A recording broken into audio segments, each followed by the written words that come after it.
celui-là. Et puis là, c'est le stop. On change, tu vois. Bon, on peut essayer ça? Ouais, allez, en avant.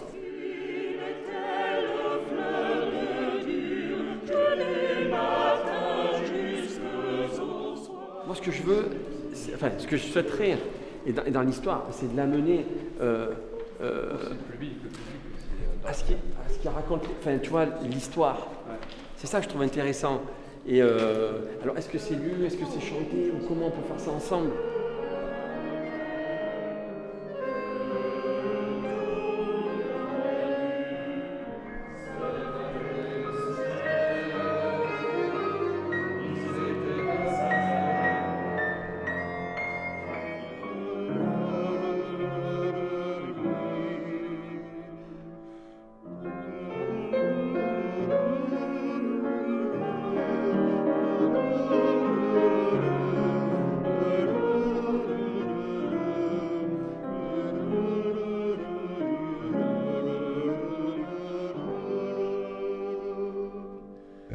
Il y a une trame d'écriture pour les chansons de Barbara.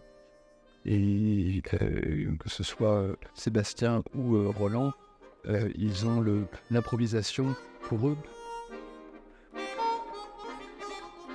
Moi, en tant que pianiste classique, je ne pratique pas du tout l'improvisation. Je suis un peu quelque part dépendant d'un texte écrit.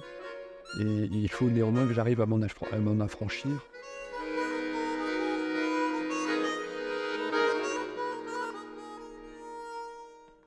Pour trouver la liberté, et leur liberté, parce que quelle liberté ils ont à jouer ensemble.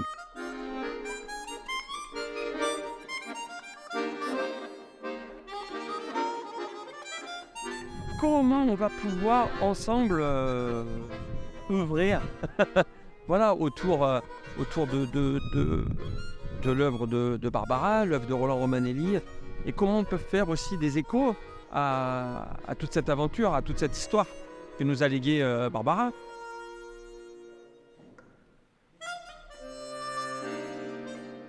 Donc voilà, je crois que c'est aussi sa rencontre qui sont aussi intéressantes, c'est-à-dire des musiciens, des chanteurs qui nous viennent du classique, qui nous viennent du jazz.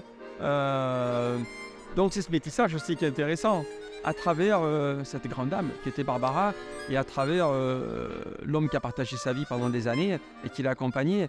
Et voilà, et on ne sait pas trop où on va, mais on y va.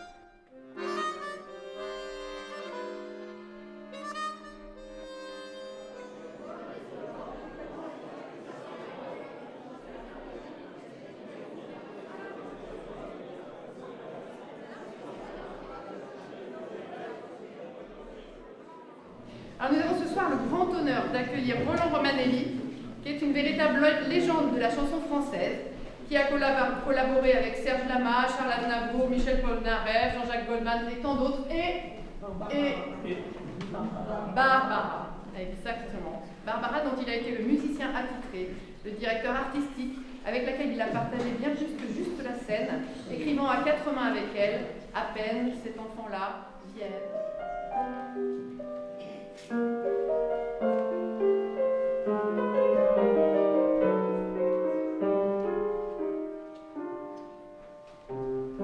À peine le jour s'est levé, à peine la nuit va s'achever,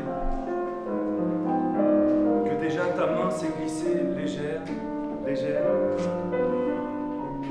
À peine sortie du sommeil, à peine tu t'éveilles, que déjà tu cherches ma main, que déjà tu frôles mes reins.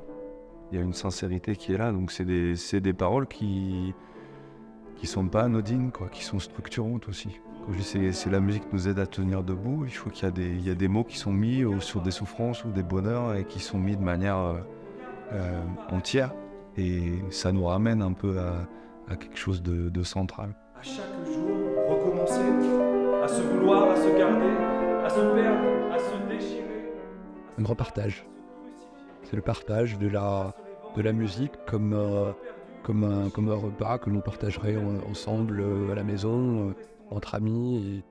Et donc c'était juste un bonheur de retrouver ces chansons, de les croiser, de les redécouvrir, d'en découvrir certaines. Mon indocile, mon difficile, et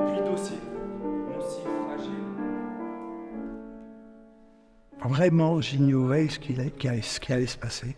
Je savais que j'allais jouer un titre avec Sébastien Farge.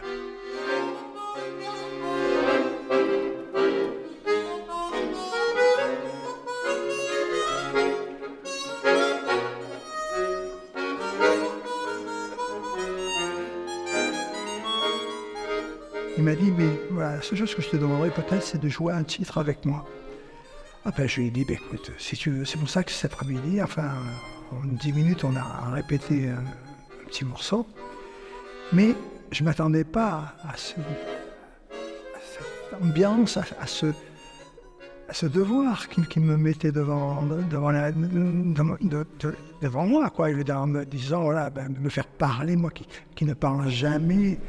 Ça, pour moi, c'est le plus beau cadeau que la vie a pu m'offrir. D'accompagner une femme que je vénérais, une artiste, pas possible.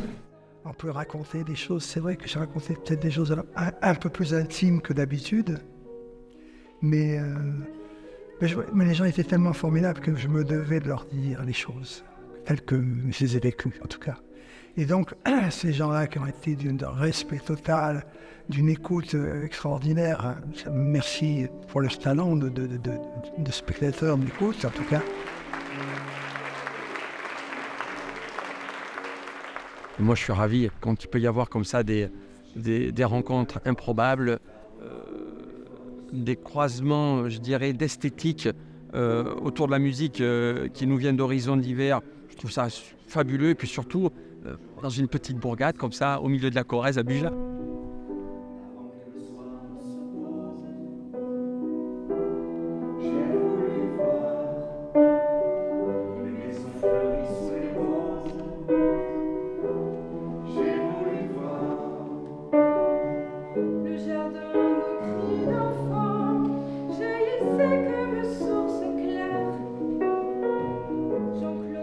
C'est la magie de la musique, il n'y a pas de mots. Il faut se laisser porter, je crois. Vous savez, c'est... Et puis moi, je suis... comment vous dire ? Je crois que si les choses doivent se faire, elles se feront. Les rencontres ne se font pas par hasard. Voilà, c'est que ça devient.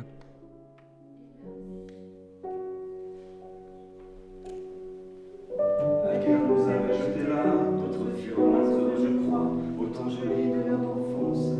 La guerre nous avait jetés là, nous vivions cramés hors la loi, et j'ai mis cela quand j'y pense.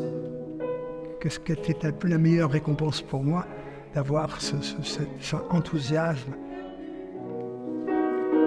Mes 15 ans, les merveilles, que j'ai mal d'être revenu. Et en plus, il y avait beaucoup de fans de Barbara. C'est vrai que chaque fois que je vois ça, moi, ça me fait des frissons, parce que je veux dire, moi, je vis beaucoup pour Barbara aussi, parce que c'est elle qui m'a fait. Comme je dis dans mon spectacle, Barbara, c'est un cadeau du ciel. Elle m'a tout appris, elle m'a tout donné. Donc, je veux dire, la moindre des choses, c'est que je puisse la représenter encore, malgré sa disparition. Mais pour moi, elle est toujours là. Donc, voilà. Ma mère, où êtes-vous donc aujourd'hui? Vous dormez au chaud de la terre, et moi je suis venu ici pour y retrouver votre rire, vos colères et votre jeunesse. Donc beaucoup de partage et puis chaleur, parce que ça fait du bien. Ça fait du bien, il y a une émotion qui nous prend, et je pense qu'elle fait du bien à tous, surtout dans ces temps un peu difficiles.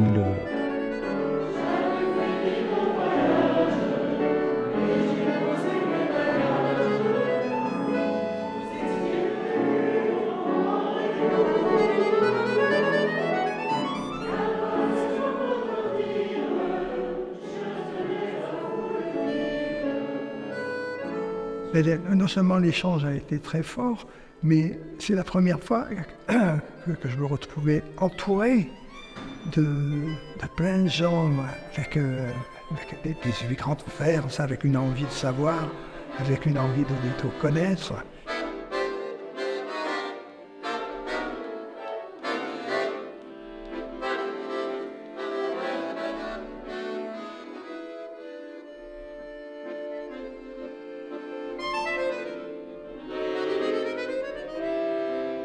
C'est vrai que cette proximité-là, je trouve dans cet endroit-là, je crois qu'il devait se dégager, je pense qu'il devait se dégager une émotion, j'espère en tout cas. J'avais envie de voir en vous cet amour.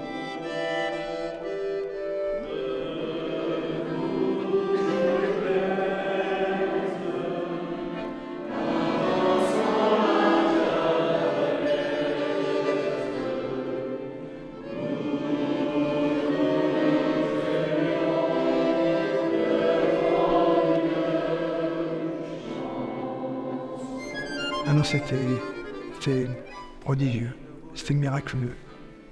Alors, c'est pour ça qu'on est dans une église.